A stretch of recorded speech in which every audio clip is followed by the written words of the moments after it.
paz e a graça do nosso Senhor e Salvador Jesus Cristo, meus irmãos. Amém, irmãos? Amém. Isaías capítulo 53, versículo 1 e 7. Quem deu crédito à nossa pregação? E a quem se manifestou o braço do Senhor?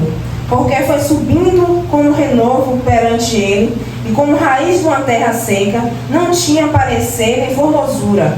E olhando nós para ele, nenhuma beleza vimos, para que o desejássemos. Era desprezado e o mais indigno entre os homens, homem de dores, e experimentando nos trabalhos, ou seja, sofrimento. E como um de quem os homens escondiam o rosto, era desprezado e não fizeram dele caso algum. Verdadeiramente ele tomou sobre si as nossas enfermidades e as nossas dores levou sobre si. E nós o reputamos por aflito, ferido de Deus e oprimido. Mas ele foi ferido pelas nossas transgressões e moído pelas nossas iniquidades. O castigo que nos traz a paz estava sobre ele, e pelas suas feridas fomos sarados. Todos nós andamos desgarrados como ovelhas, cada um se desviava pelo seu caminho, mas o Senhor fez cair sobre ele a iniquidade de nós todos. Amém, irmãos? Amém. Os irmãos podem se sentar. Irmãos, aqui em Isaías vem falar da vinda de Cristo, né? E aqui a gente pode ver a soberania de Deus, né? Pois Isaías profetizava 700 anos antes de Cristo vir. E era um homem que era usado por Deus a profetizar, né? E ele falava, vai vir alguém, vai vir um Messias, né? Para trazer a salvação para a humanidade. Vai vir um Messias para trazer a redenção para este povo, né? A qual vemos a soberania de Deus, né? 700 anos, irmãos, é muitos anos, né?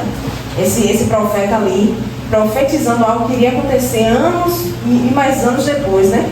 Então vemos aqui a soberania de Deus. Porque quando Deus quer usar para profetizar, não há ano, não há tempo, não há dias, né? Ele usa seus servos. E aqui vamos compreender um pouquinho quem era Isaías. Isaías é conhecido como profeta messiânico, ou seja, é um adjetivo que descreve algo relativo ao Messias, à sua vinda ou ao messianismo, que é a crença na intervenção de um líder salvador para mudanças radicais. Ele viveu 700 anos antes de Cristo e profetizou em um tempo de crise para Israel. Sua mensagem era tanto de julgamento quanto de esperança. Nos capítulos 40 a 55, ele enfatiza a vinda de um servo do Senhor, ou seja, do Messias Jesus Cristo, cuja missão seria trazer a redenção. O capítulo 53 faz parte dessa seção e se destaca por descrever em detalhes o sofrimento e a rejeição que esse Messias enfrentaria para o povo de Israel. Essa profecia soava incomum, pois esperava um Messias vitorioso, rei, não alguém que sofreria humilhação e morte. Então, quando o profeta Isaías profetizava, né, que ia vir um Messias, ele falava que ia vir um Messias sofredor, né? E o povo ali rejeitava, irmãos. Porque o povo queria que viesse um príncipe, um rei, alguém majestoso, né? Para que viesse ali tirar aquele jugo daquele povo, né? Eles não compreendiam, irmãos. Eles não tinham entendimento que o Messias viria para a salvação eterna, né? Eles tinham a visão do mundo. Eles achavam que o Messias iria vir para ali, para tirar ele ali do jugo, né, dos romanos, das outras nações que vinham contra ele. Então ele não tinha a sabedoria, ele não tinha entendimento que a salvação viria para a eternidade, pois a vida de Jesus não veio para aqui, para a terra. Ele veio com a missão, ele veio com o propósito de trazer vida, mas é uma vida com abundância, uma vida eterna, não é a vida aqui terrena. Então aquele povo não compreendia. Então quando o profeta profetizava, ele falava que iria vir um Messias sofredor, um Messias que iria morrer, né? Um Messias que iria padecer pelo povo. E aquele povo ali não compreendia isso. E aqui, irmãos, a gente vai acompanhar aqui os versículos. Quem deu crédito à nossa pregação? Versículo 1. Quem deu crédito à nossa pregação? E a quem se manifestou o braço do Senhor? Isaías inicia lamentando a falta de fé da maioria do povo na mensagem sobre o Messias. Então ele começa a questionar, né? Uma pergunta: quem deu crédito, né, à pregação? Porque aquele povo era um povo com coração duro, né? Não compreendia quando ele falava, quando ele pregava, quando ele profetizava. Então o povo não queria saber, irmãos. O povo queria um rei, o povo queria alguém que viesse para tirar ele daquele jugo ali. Um rei que viesse ali tirar daquele sofrimento, né? Eles não compreendiam que o Messias viria mas com outro propósito, né? E a quem se manifestou o braço do Senhor? O braço do Senhor simboliza a força, o poder e a intervenção de salvação de Deus. No entanto, esse poder foi revelado de uma forma inesperada, através do sofrimento, né? Nós sabemos que Cristo veio padecer, né, irmãos? Cristo veio sofreu. Cristo não veio para a terra para brincar, né? Ele veio com um propósito. E ele veio sabendo, irmãos. Ele veio sabendo tudo que ele ia passar aqui, pois o Pai já tinha revelado a ele. Então ele veio com um ato involuntário, né? Ele veio por amor. Então ele veio, padeceu, sofreu, para que hoje estivéssemos aqui, irmãos. Para que hoje tivéssemos vida, né? E essa vida que vai nos levar para a eternidade, uma eternidade com Cristo, né? Pois hoje estamos aqui numa aliança com Cristo, né? Cristo nos resgatou. Então, fechando nossos olhos aqui, irmãos, vamos estar na glória, né? A terra aqui, a nossa vida aqui vai perecer. Vai chegar um momento no qual nossos órgãos vão parar, né? A gente vai morrer, vamos ser enterrados, nosso corpo, né? Mas a nossa alma, irmãos, há um destino. Então, a escolha é aqui. Então, ou a gente vai para o céu ou vai para o inferno, irmãos. Não tem outro caminho. Ou, é dois caminhos, não tem meio termo, né? Então, essa aliança, irmãos, é aqui que fazemos. Então, para a gente ir para o céu, irmãos, a gente tem que crer. Crer que esse Cristo aqui, que o profeta Isaías profetizou, que ele veio ao mundo e deu a sua vida por amor a mim e a você. Então, quando a gente crê nessa salvação, quando a gente crê que Cristo veio ao mundo, nos deu a vida, a gente está aqui caminhando com Cristo, né? E a gente tem a garantia da salvação eterna. E aqui, irmãos, origem humilde, versículo 2. Porque foi subindo como renovo perante ele, como raiz de uma terra seca. Não tinha parecer nem formosura, e olhando nós para ele, nenhuma beleza vimos para o que desejássemos. Então ele era um homem humilde, né? A palavra diz que ele era um homem humilde, simples. Ele era um homem que não tinha beleza, vamos dizer, no dito popular, que no povo um homem feio, né? Vamos dizer assim. Então ele não era um homem assim bonito, como os filmes relatam, né? Como as pessoas pintam, né? Um Messias bonito, cabelo cacheado, cabelo preto, cabelo grande. Então ele diz que ele não tinha formosura. Quando as pessoas olhavam para ele, não via beleza nele. Então ele era um homem simples e humilde. E aqui o desprezo, versículo 3. Era desprezado e o mais indigno entre os homens, homens de dores, e experimentando nos sofrimentos, e como um de quem os homens escondiam o rosto, era desprezado, não fizeram dele caso algum. Então ele foi um homem que não deram crédito, irmãos. Ele foi humilhado, rejeitado, veio para os seus, né? E os seus não fizeram caso. Porque Jesus veio no propósito, irmãos, de dar vida. Ele não veio julgar, ele não veio condenar, ao contrário, ele veio dar vida, ele veio abrir o caminho, né? Pois sabemos, irmãos, que estavam destituídos da glória de Deus. Através do pecado de Adão e Eva, quando eles pecaram, né? Eles quebraram a aliança que Deus tinha com eles. Então, através dessa quebra dessa aliança, todos, depois de Adão e Eva, já nasceu pecador, né? Destituídos da glória de Deus, porque sabemos que Deus é um Deus justo, um Deus santo. Então, Deus não tem aliança com o pecado. Então, Deus ama o pecador, mas abomina o pecado. Então, Cristo veio com uma ponte, Cristo veio com um caminho, com uma direção, para nos trazer a Deus. Para que hoje Deus tenha uma aliança com Deus. Então Cristo veio com a chave, né? Vamos dizer que Cristo é a chave dos céus, né? Ele abriu as comportas do céu para nós. Então ele veio com esse propósito. Mas ele foi humilhado, irmãos. Ele foi humilhado, maltratado. O povo não compreendia, né, o que o Messias falava. Porque aquele povo tinha um coração duro. Aquele povo estava esperando outras coisas, irmãos. O povo estava esperando coisas terrenas. Não tinha visão dos céus. Então era um povo que padecia e não compreendia o que Cristo veio, o propósito de Cristo aqui na terra, a vinda de Cristo. Então Cristo veio com o propósito de dar salvação eterna. Ele curou sim, ele curou enfermos, né? Trouxe a visão, ele expulsou demônios, ele trouxe a vida. Mas o propósito maior de Cristo veio dar algo maior do que a cura física. Foi a cura espiritual, a cura qual nenhum de nós tínhamos. Não tinha outra prática, não tinha jeito, não tinha dinheiro, não tinha mais ninguém que pudesse nos dar isso que Cristo deu. Pois ele deu a sua vida, um homem santo, um homem que não tinha pecado nenhum, e ele veio e deu a sua vida por amor a mim e a você. Glória a Deus. Ele padeceu, ele passou sofrimento, ele foi humilhado, irmãos. Imagine. Hoje passamos por situações, muitas vezes que a gente mesmo permite, a gente merece, a gente fez.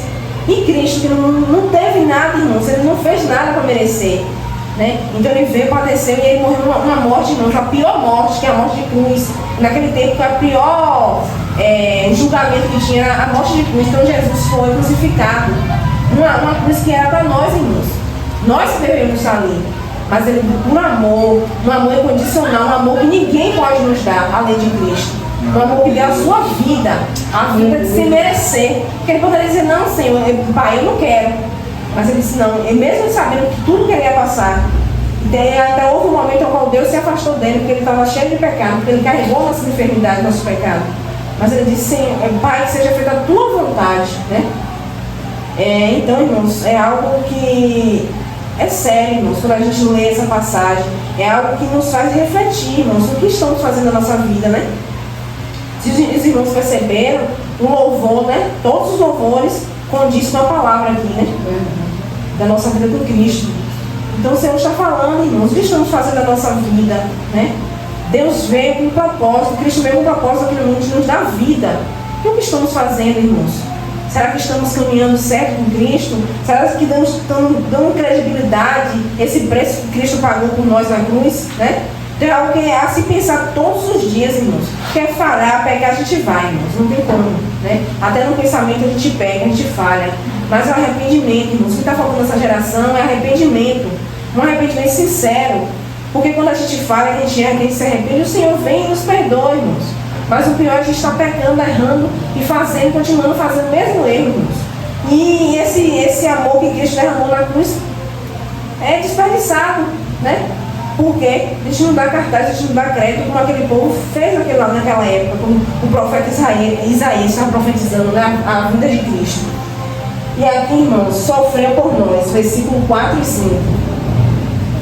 Verdadeiramente ele tomou sobre si as nossas enfermidades e as nossas dores levou sobre si. E nós o reputamos por ferido e aflito de Deus e oprimido. Mas ele foi ferido pelas nossas transgressões e moído pelas nossas iniquidades. O castigo que nos traz a paz estava sobre ele, e pelas suas pisaduras fomos sarados. Então aqui ele deixou sua glória, irmãos. Ele deixou sua glória, se fez homem, né? Aleluia. Ele habitou entre nós, um Deus santo.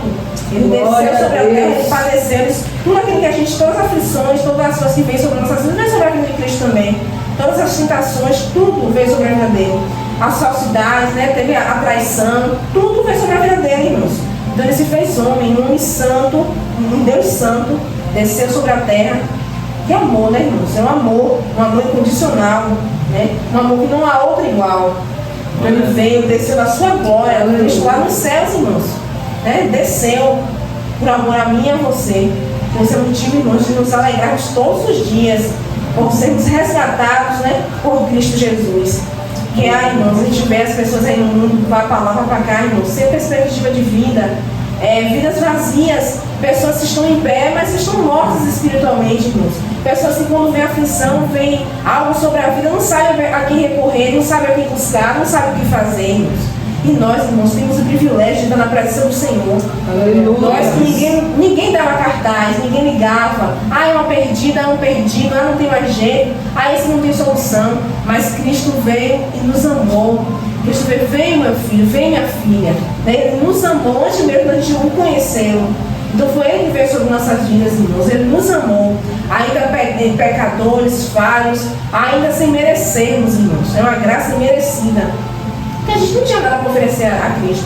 Não tínhamos e nem temos, né? Nada para oferecer a Ele. Que venha pagar esse amor que Ele nos derramou. Ele deu de graça. É você amar alguém que não merecia esse amor, né? Alguém que merecia o inferno, alguém que merecia a morte. Mas Ele veio e deu a vida. Ele veio e amou. Então é um amor merecido, a graça merecida, né, do Senhor. E aqui a nova aliança, versículo 6. Todos nós andamos desgarrados como ovelhas, cada um se desviava pelo seu caminho. Mas o Senhor fez cair sobre ele a iniquidade de nós todos. Então, estamos neste livro da glória de Deus, né? Estamos perdidos, irmãos, neste mundo aí. Sabemos que iríamos todos caminhar para o inferno, né? Não tínhamos mais salvação. Não tínhamos como pagar, né? Como tirar esse jugo das nossas costas. Mas Ele veio, tomou todas as nossas enfermidades, todos os pecados, levou sobre si naquela cruz do madeiro, né? E foi um ato de amor, ao qual Ele levou todos os nossos pecados ali, irmãos. Então hoje somos redimidos pelo amor de Cristo, pelo aquele sacrifício na cruz, pelo aquele amor que Ele derramou na cruz do Calvário, né? Então Ele veio sobre o mundo, padeceu, sofreu, foi humilhado, foi crucificado, foi morto e levou todos os nossos pecados, né? Sabemos que Ele ressuscitou, está lá ao lado de Deus, né? Nos aguardando, irmãos. Porque quando você faz a nossa vida aqui, vamos estar lá junto com eles na glória, junto com Deus e com Jesus, né? E com nossos irmãos na fé, estão lá nos aguardando, né? É um privilégio, né? É como se a gente, a gente tem uma morada lá no céu, né, irmãos? É como se a gente estivesse numa viagem, né? Mas a nossa casa está lá guardada, nossa casa está lá nos aguardando, então a gente está aqui como se a gente estivesse passeando, não é uma viagem aqui. E ainda que a gente venha passar dor, irmãos, tormento, sofrimento, mas é um lugar reservado. Isso aqui tudo vai ficar. Casa vai ficar, carro, dinheiro, tudo vai ficar aqui. Mas a nossa alma há uma garantia, há um lugar reservado. E aqui, voluntário e obediente, versículo 7. Ele foi oprimido, mas não abriu a sua boca. Como o cordeiro foi levado ao matadouro, e como a ovelha muda perante seus tosqueadores, ele não abriu a sua boca. Então Cristo foi um ato voluntário, né? Ele chegou ali, irmãos, ele não reclamou, ele não murmurou. Ele poderia muito bem dizer, Senhor, Pai, me tira daqui, eu não quero mais me sacrificar por esse povo. Mas ele não se calou, ele foi como uma ovelha muda ao matadouro. Então ele foi um ato voluntário, um ato de amor, porque ele sabia que havia propósito através daquela dor. Ele sabia que ele estava sofrendo ali, irmãos, mas ele sabia que tinha um propósito, que era o propósito da nossa salvação. Ele sabia que iriam pessoas crer nele e seguir ele e ser salvo, né? Então, foi uma graça que ele derramou em nossas vidas. Irmãos, o que fazemos por essa entrega de Jesus, né? A pergunta que o Senhor nos faz nessa noite. O que fazemos, né? Por essa entrega de Jesus? Será que estamos sendo gratos ao Senhor? Será que estamos andando, irmãos, no caminho do Senhor, verdadeiramente, né? Porque estamos vivendo, irmãos, num cenário onde a gente está vendo, irmãos, muitas pessoas, irmãos, servindo de pedra e tropeço na vida de outros. Muitas pessoas, irmãos, que levam o título de cristãos, mas que não seguem a Cristo, irmãos. Porque a palavra cristã significa pequenos cristos, né? Seguidores de Cristo. Então, para a gente ser chamado de cristão, irmão, a gente tem que seguir os passos de Cristo. E qual é os passos de Cristo? É o amor, é o perdão, é a misericórdia, é a gente estar aqui, irmãos, seguindo a palavra do Senhor, né? Como o pastor falou, né? Dessas leis que estão vindo aí, irmãos. É a palavra se cumprindo, irmãos. Quem está ligado na palavra está compreendendo que sair está anunciando a volta de Cristo, irmãos. E não tem mais tempo a perder, para brincar de ser crente, para brincar, será que eu vou, será que eu não vou? Hoje eu vou, amanhã. Não, irmãos, é agora. Por quê? A qualquer momento, irmãos, a gente pode padecer. Eu estou falando com os irmãos aqui, mas eu posso descer aqui em 5 minutos. Minha vida ser ceifada, irmãos, eu posso cair, bater a cabeça, Deus pode me levar, posso dar um infarto. A gente não sabe, irmãos. Nossa vida aqui, irmãos, é como um vento. É como um vapor da panela de pressão, a gente coloca no fogo, quando abre é o que sai. Acabou. Nossa vida pode ser ceifada a qualquer momento, irmãos. E será que estamos preparados, irmãos? Será que temos a garantia que nossa vida está guardada nas mãos do Senhor?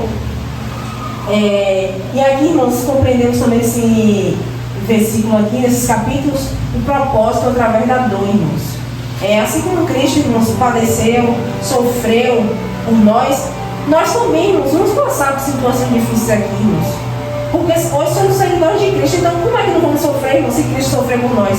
Vamos passar, irmãos, vamos passar perseguições pelo fato de a gente seguir a Cristo. Não tem pessoas que vão nos odiar, irmãos, só pelo fato de serem cristãos. Não vai aceitar a nossa posição. Porque, irmãos, vivemos iguais ao mundo. Praticamos as coisas do mundo. E quando a gente não passa para Cristo, a gente muda, irmãos. Não tem como a gente permanecer igual. É uma transformação de dentro para fora. Não é que a gente vai menosprezar ninguém, não é que a gente vai desfazer de ninguém, mas a nossa postura é diferente. Num servo do Senhor, a gente vê pela postura, pelo comportamento, pelo falar, pelo agir. Não é as mesmas práticas diante. Então as pessoas vão nos odiar por causa disso. Pessoas que não seguem a Cristo vão nos odiar, porque não vai gostar, irmãos. Então a gente vai sofrer perseguição, vai sofrer muitas dificuldades. Irmãos, a gente segue a Cristo, não significa que a gente não vai passar por dor, por sofrimento. Vamos passar por enfermidades, vamos passar por momentos difíceis na área financeira, na área espiritual, na saúde, na família. Tudo isso vamos passar, irmãos. Mas em tudo isso, irmãos, devemos compreender que há um propósito. Irmãos, hoje na presença do Senhor, tudo que nos acontece é permissível pelo Senhor. Nada que nos acontece é em vão, irmãos. A gente passa por dificuldade, por tribulação, mas tudo isso o Senhor está contemplando. É o Senhor que permite. Por quê? Através do propósito, irmãos. Através da dor, a propósito. Às vezes é para nosso crescimento espiritual. Às vezes, irmãos, a gente está parado, estacionado e precisa algo acontecer nessa forma que a gente venha se movimentar, que a gente venha se despertar. E a gente não vai ficar numa bolha, irmãos, isentos das coisas que vêm no mundo. Não, tudo que vem no mundo, a gente está propício a passar. Essas enfermidades, essas coisas que vêm ao mundo, essas leis, tudo a gente vai passar. Mas com a certeza que Cristo está conosco. Cristo nos dá o escape, Cristo nos dá a direção, Cristo nos mostra a direção. Então quando essas coisas vêm, a gente não fica como o mundo. Ah, o que eu vou fazer? Desesperado. Não, a gente dobra o nosso joelho, clama ao nosso Deus. Senhor, o que eu vou fazer agora? Pai, qual é a direção? Pai, o que o Senhor quer me ensinar através dessa dor, através desse processo que eu estou passando? Porque tudo que a gente passa, irmãos, há um propósito, há um porquê. Então a gente deve estar sempre firme, né, crendo que o Senhor dá um escape. O Senhor não nos deixa ser tentado mais do que a gente possa suportar, irmãos. Ah, nunca diga assim, eu não aguento mais, eu não posso. Não, irmãos. Creia. Se você está passando por uma dificuldade, seja na sua família, seja no trabalho, seja uma enfermidade, seja uma causa que você não consegue resolver, creia que o Senhor vai dar um escape, o Senhor dá uma direção, o Senhor dá um posicionamento que você tem que fazer. Você não está sozinha. Você não está sozinho. Glória a Deus. Então ele direciona, ele cuida, ele guarda. E aqui também, irmãos, fala da graça merecida, né? Como eu já falei. É um amor, irmãos, que não merecíamos. Um amor que ele se doou. Ele foi voluntário naquela, né? Desceu à terra, padeceu, morreu, ressuscitou por amor a mim e a você. Então uma graça merecida. Não temos como pagar, irmãos. Que a gente ficar de joelhos 24 horas por dia agradecendo a Deus não é o suficiente. O que fazemos nós para agradecer ao nosso Deus? Não tem o que a gente faça para pagar, irmãos. A única coisa que a gente pode fazer é estar de acordo com a palavra dele, seguindo ele, mostrando o caminho às outras pessoas, que a gente recebeu a salvação, irmãos, mas a gente tem que mostrar também, apontar o caminho a outras pessoas. Através da nossa postura, através do nosso exemplo, através do nosso testemunho, devemos estar mostrando, né, pregando a palavra do Senhor, mostrando esse amor que Deus derramou em nossas vidas, né? Quando você se ajoelha, né? Se ajoelha e ora por alguém, ora por uma causa, ora por pessoas enfermas, ora por esses índios que estão aí, quando a gente ora pelos nossos vizinhos. Então tudo isso, irmãos, a gente agrada ao nosso Deus. Quando a gente diz não ao pecado, quando as bandejas vêm, quando as tentações vêm, que vêm todos os dias, né? A gente que serve ser verdadeiramente as bandejas, as coisas vêm todos os dias para nos tirar do foco, nos tirar do caminho, nos tirar da presença, né? Então é todos os dias. Não pense você que vai ser 2 dias, 3 dias, não. É todos os dias. Desde o nosso acordar, assim que a gente abre os olhos, as tentações já vêm. Às vezes é uma perturbação de casa, às vezes você vai para o trabalho, está uma agonia no trabalho, às vezes é enfermidade, às vezes é falta de dinheiro, é uma dívida, é algo. Tudo isso é para nos tirar do foco. Tudo isso é para nos tirar da direção. Mas devemos dar graças ao Senhor por tudo, né, irmãos? Pois esse amor que Ele derramou por nós, tudo que a gente passar aqui, irmãos, nada disso pode nos tirar do foco, nos tirar da direção, nos tirar do caminho. Nenhuma dor é maior do que pode ser maior do que a nossa vontade de servir ao Senhor, de continuar firme na presença do Senhor. E aqui, irmãos, conclusão. Ao refletirmos sobre este capítulo 54 de Isaías, devemos responder com fé, gratidão e submissão à vontade de Deus. Que possamos reconhecer o preço que foi pago por essa redenção e vivermos em resposta a esse grande amor. Como afirmado em 1 Pedro, capítulo 2, versículo 24. Ele mesmo levou em seu corpo os nossos pecados sobre o madeiro para que nós, mortos para os pecados, vivamos para a justiça. Então vale a pena, né, irmãos, viver por Cristo. Vale a pena sofrer por Cristo, né? Porque, irmãos, já vivemos este mundo aí, sabemos. Não tem mais nada para nos oferecer, irmãos. Às vezes as coisas vêm até fácil, né? Às vezes a gente, quando eu estava no mundo as coisas eram mais fáceis, eu conseguia de uma forma mais fácil, eu vivia do jeito que eu quero. Não quero ser de crente, para estar preso. Preso não, irmãos, a gente está livre. Preso a gente estava quando a gente estava no mundo do diabo aí no mundo. que a gente fazia a vontade dele nos vícios, nas práticas erradas, a gente não conseguia se libertar. Porque não pense que a gente consegue se libertar do pecado sozinho, não, irmãos. Se Cristo não viesse nas nossas vidas, se a misericórdia do Senhor não viesse sobre nossas vidas, a gente não consegue se libertar. Porque se fosse assim, irmão, o Senhor não está liberto aí do álcool, das drogas, da prostituição. Como é que você falar com um alcoólatra, falar, para de beber e ele vai parar? Não tem como, irmãos. Porque é um vício. É algo que está ali que você não consegue tirar sozinho. Então, se a misericórdia do Senhor não vier sobre a vida, não tem como. Então, a gente já viveu isso aí. Então, isso aí que é a prisão, irmãos. Preso a gente estava quando a gente estava no mundo. Hoje a gente somos livres, libertos. Glória a Deus. Então, a gente já viveu esse mundo. A gente não quer mais voltar para isso aí, não, irmãos. Essas práticas erradas. Eu sei que não é fácil, irmãos. Viver para Cristo não é fácil. Como Asaf, né? Falava, né? Senhor, eu estou aqui te servindo. E todos os dias uma lamentação, todo dia um sofrimento, todos os dias uma angústia, né? Porque Asaf estava ali olhando a prosperidade do ímpio. E a prosperidade também daquele que se dizia ser servo do Senhor, vai fazer tudo errado. E ele via aquele povo tudo alegre, tudo feliz, tudo vivendo, tudo curtindo, e ele ali servindo a Deus e passando por dificuldade, por tribulação. Mas aí chegou um momento que Asaf, peraí, não tem tempo, orar, meu Deus. Quando chegou lá, Deus revelou: Asaf, eles estão ali curtindo, estão bebendo, estão ali no meu templo, ali fazendo desordem, dizendo que é e não é, mas a prosperidade deles vai acabar. Vai vir o juízo final. Para onde essas pessoas vão ir, né? E você que está me servindo, ainda que venha sofrendo, que venha padecer aqui, mas há um lugar reservado lá nos céus, né? Vemos também a passagem do rico de Lázaro. Lázaro sofreu, irmãos. Lázaro era um homem pobre, um mendigo, né? Sofria, não tinha o que comer. Além disso, tinha lepras pelo corpo. Ele era enfermo, né? Então, os cachorros lambiam as feridas dele, comia as migalhas das mesas dos outros quando achava. Mas em tudo isso, quando a vida dele foi ceifada aqui, ele estava lá no seio de Abraão, estava lá com Jesus, né? E aquele rico que gozava de tudo, estava ali comendo, bebendo, curtindo, morreu no mesmo dia e chegou lá no tormento, né? Foi do inferno, irmãos. Então o inferno existe. Assim como o céu existe, o inferno também existe. É duro falar, mas existe, irmãos. Não tem esse negócio de, vai ter um purgatório, vai ser tirado dos pecados, depois vai para o céu, ou vai fazer missa de 7 dias, nada contra.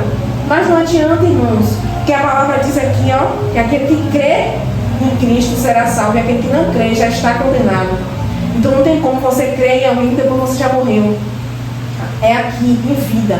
Então não adianta mais a pessoa morrer, eu vou rezar pela pessoa, vou orar pela pessoa. Não vai adiantar mais, irmãos. Porque já foi, e a escolha ela fez aqui em vida. Então a prática que as pessoas fazem não engana, porque eles não têm o entendimento, não têm o conhecimento. Mas nós que conhecemos a palavra aqui, não é eu que estou falando, não é o pastor, é aqui a palavra, escrita por homens de Deus. Então a palavra que diz, quem crê em Cristo será salvo, quem não crê será condenado. Então a escolha aqui, a palavra diz que a escolha aqui é eu que escolho. Eu quero o céu ou eu quero o inferno? Para onde é que eu vou? O que eu faço para poder ir para o céu? Então a escolha é aqui, irmãos, é hoje e agora. Então que através dessa passagem aqui de Isaías, irmãos, ele veio, né, profetizar. Então aqui falou sobre a soberania de Deus, né? Profetizou 700 anos antes de Cristo vir. Então a profecia se cumpriu. E aqui também nos ressalta algo, irmãos. Se essa profecia se cumpriu aqui 700 anos, ele profetizou que Cristo viria, a profecia também que Cristo voltará para resgatar a sua igreja também está próximo de se cumprir, né, irmãos? Então é tempo da gente se alertar, é tempo da gente buscar mais a face do Senhor. As coisas estão se levantando contra a igreja, irmãos. As coisas estão se levantando contra nós que quer servir o Senhor Jesus. E não pense que vocês não vão parar, não, irmãos. Vai piorar. Vai vir a perseguição das igrejas. Vão chegar tempo, né? A gente não sabe se a gente vai alcançar, o Deus vai nos levar antes. Vai virar tempo que a gente não vai poder se reunir para falar do amor de Cristo. A gente não vai poder ter Bíblia. Né? Há países que não pode mais expor a palavra do Senhor nas internets. Há países que não tem mais a Bíblia online. Então pode chegar aqui também, irmãos. Né? Não custa nada chegar aqui no Brasil também. A gente não poder mais ter a Bíblia aí em casa, não poder ter Bíblia no celular, não poder mais se reunir para falar do amor de Cristo. Então o momento é agora, irmãos. Ainda temos chance, né, de estar aqui reunidos, ouvindo a palavra do Senhor. Cada dia, cada culto é uma palavra diferente. A gente alimenta o Espírito, né, irmãos? Porque quando vem essas aflições aí, é o que nos sustenta a palavra, irmãos. Não é profecia, não é dinheiro, não é bens, não, é a palavra que nos sustenta. Glória a Porque Deus, quando vier o dia aleluia, mal, Jesus, né? quando vier o dia mal, aquela profecia que alguém te deu, que tu vai ser próximo, tu vai ter um carro, tu vai ter uma casa, não vai te sustentar em nada, irmãos. Mas a palavra, se tu cravar essa palavra no teu coração, no dia que o dia mal vier, tu vai estar necessário, né? Como a irmã Conceição falou, né? Que somos como um monte de Sião, que não se abala, mas permanece para sempre. Então, as lutas vão vir, as dificuldades vão vir, mas você está ali firme na rocha, você não vai cair, você não vai parar, porque você está alicerçado na palavra, que é a palavra que nos mantém de pé, irmãos. É o nosso alimento diário, é a palavra. Que assim como nos alimentamos, tomamos café pela manhã, porque a gente precisa se manter de pé, o corpo precisa de água, de comida, o espiritual também precisa da palavra do Senhor. O espiritual precisa de oração, precisa de jejum, precisa de entrega, precisa de renúncia. Então são vários fatores que a gente reunindo tudo, a gente alimenta o espírito, para que no dia mal, irmãos, a gente venha estar firme na presença do Senhor. Que essa palavra, irmãos, venha ficar no nosso coração, que a gente venha meditar, né? Tudo que foi falado aqui, todos os louvores, a exposição da palavra, as oportunidades, né? Que a gente venha se atentar cada dia, irmãos. As coisas estão se afundando, cada dia, ó, o funil está assim, ficando mais estreito, mais, ó, pequenininho. Então quem quiser entrar, irmãos, vai ter que, ó, se posicionar mais, vai ter que buscar mais, vai ter que se santificar mais. Vamos se manter firme nessa campanha, né? Vamos terminar amanhã, né? Já amanhã, em nome de Jesus. Então vamos continuar firmes, irmãos. E depois da campanha continuar também em oração, né? Não é só da campanha. Para que Deus venha derramar graça sobre nossas vidas, irmãos. Há muitos irmãos em Cristo que infelizmente se corromperam, se perderam no meio do caminho, irmãos. Mas que nós vamos fazer a diferença, né? Como o apóstolo Paulo falou a Timóteo. Timóteo, se mantém firme. Timóteo, ó, permanece aqui. Ainda que o outro faça errado, ainda que o outro se desvie, mas você permanece aqui. Porque Cristo, Paulo aprendeu de Cristo, Paulo ensinou a Timóteo, e assim Timóteo tem que ensinar a outros. E assim também somos nós, irmãos, permanecer aqui na palavra do Senhor. E assim agradecer a oportunidade.